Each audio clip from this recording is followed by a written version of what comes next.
É isso, destaques das eleições. Vamos conferir como foi o dia dos presidenciáveis. Vamos conversar ao vivo com a repórter Nani Cox, que acompanhou tudo e tem os detalhes das agendas de Simone Tebet, do MDB, Jair Bolsonaro, do PL, Ciro Gomes, do PDT e também Lula, do PT. Nani, bem-vinda, boa noite. Suas informações.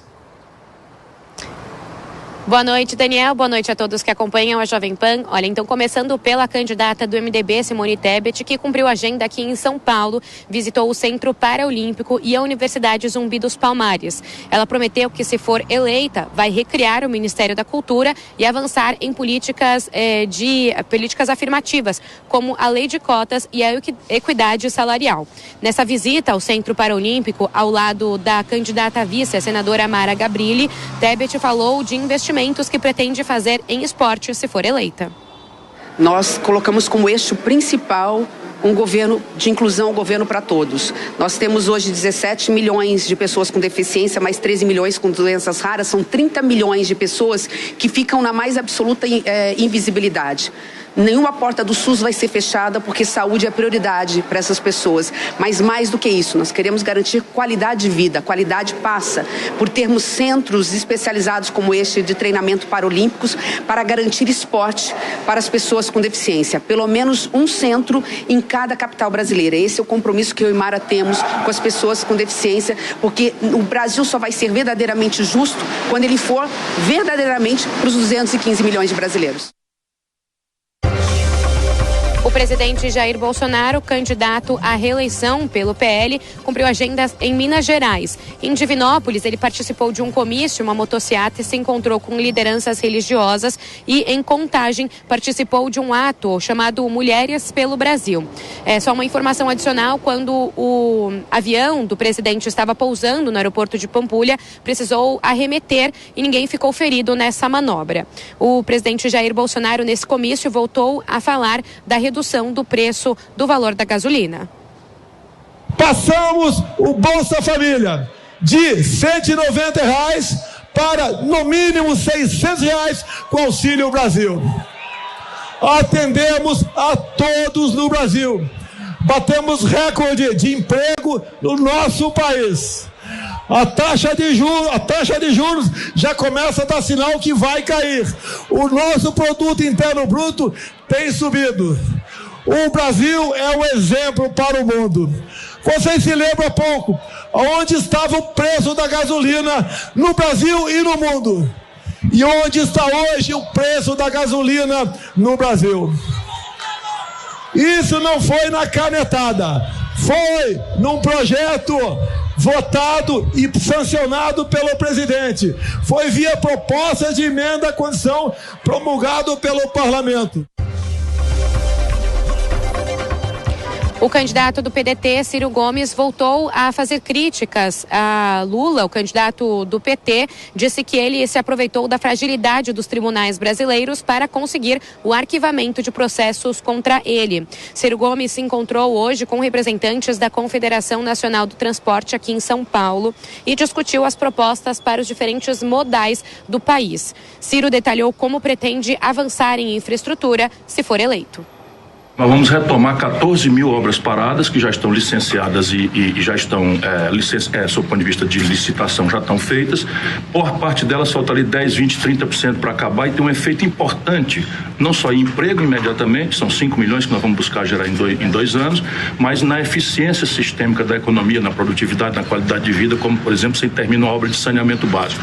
O dinheiro virá de um conjunto de providências, mas a mais óbvia é cortar, no primeiro momento, 20% de todas as renúncias fiscais.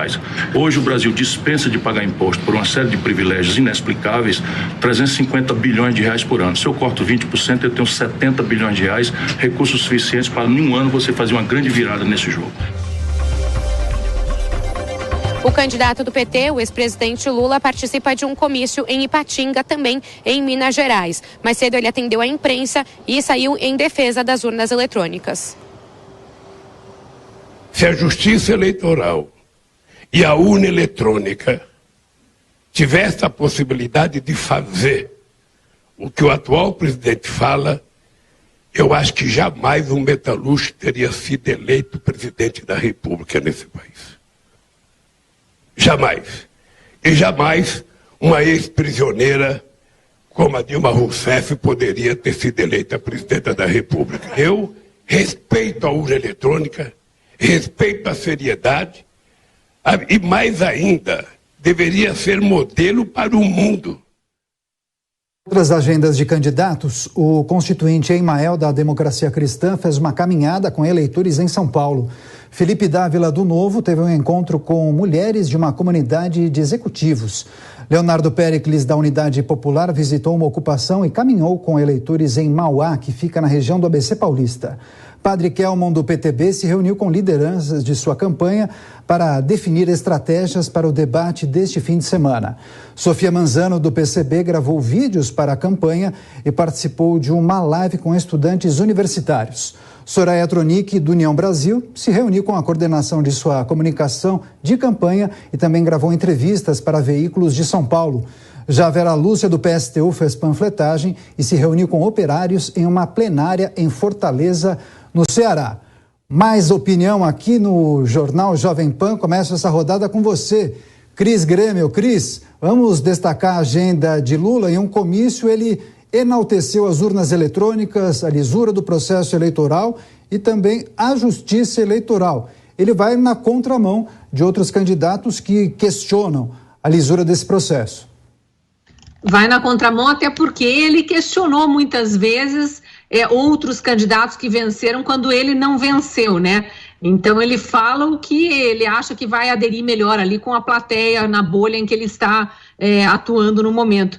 Eu queria fazer um comentário sobre ele chamar a ex-presidente Dilma de ex-prisioneira. Ela realmente esteve presa na época do regime militar, mas é preciso sempre contextualizar, né? Dilma era assaltante de banco, além de guerrilheira. Ela participava de guerrilha armada, mas assaltava banco para abastecer a guerrilha armada de dinheiro para continuar na luta, né, do proletariado contra o regime militar. E ele esquece de dizer que ele também é ex-presidiário. Isso não tem como tirar do currículo dele. Ele foi preso, condenado em 3 instâncias, descondenado por manobras do judiciário, como eu tenho repetido em todos os jornais em que eu participo. A gente precisa lembrar e contextualizar isso para não deixar a notícia pela metade. Agora, Fábio Piperno, deixa eu tratar com você um pouquinho da agenda de Simone Tebet. A primeira agenda que a nossa repórter trouxe aqui, ela destacou a necessidade de recriar o Ministério da Economia, aliás, da Cultura, e avançar em políticas afirmativas, como, por exemplo, a lei de cotas. E ela prometeu também, se for eleita, que vai criar um centro de treinamento paralímpico em cada capital brasileira. É viável? Será que vai haver recursos para isso? Eu acho que sim, Lívia. A questão não é nem ela conseguir recursos para isso no orçamento. É a questão de ter, de fato, vontade política de fazer. Até porque isso não demanda aí grandes investimentos, né? A gente falou, por exemplo, no início do jornal que o piso para enfermagem custaria 12 bilhões de reais para a rede privada de hospitais. Então, isso é muito dinheiro. No caso da construção de um centro paralímpico em cada capital, é óbvio que os recursos seriam muito menores. Então, não tem como. Agora, só voltando aí ao ex-presidente Lula, né? De fato, ele teve uma semana muito favorável.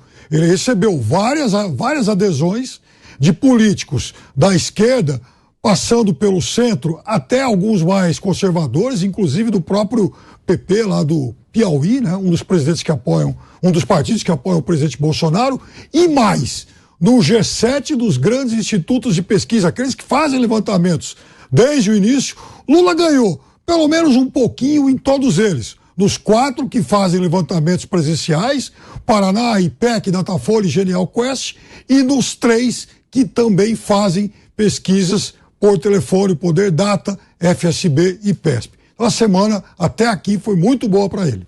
Agora, Zé Maria Trindade, queria destacar as agendas de Jair Bolsonaro e Ciro Gomes.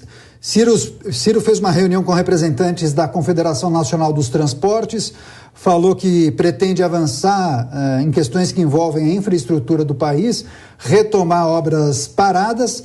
E Jair Bolsonaro foi a Minas Gerais, interior do estado, mais uma vez reuniu muitas pessoas e, claro, enalteceu os feitos de seu governo, mas chama a atenção que ele já esteve em Minas Gerais. Em Minas, mais uma vez se apresenta como um estado-chave, né? Importante porque é o segundo maior colégio eleitoral do país, né?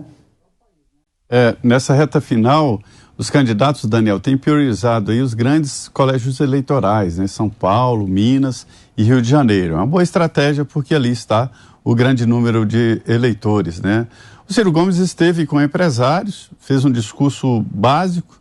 O presidente Jair Bolsonaro tomou essa inteligente decisão de acabar obras que já estavam iniciadas. Uma obra, ela ganha ali o primeiro momento de corrupção no projeto, já no projeto, na entrega para a construtora.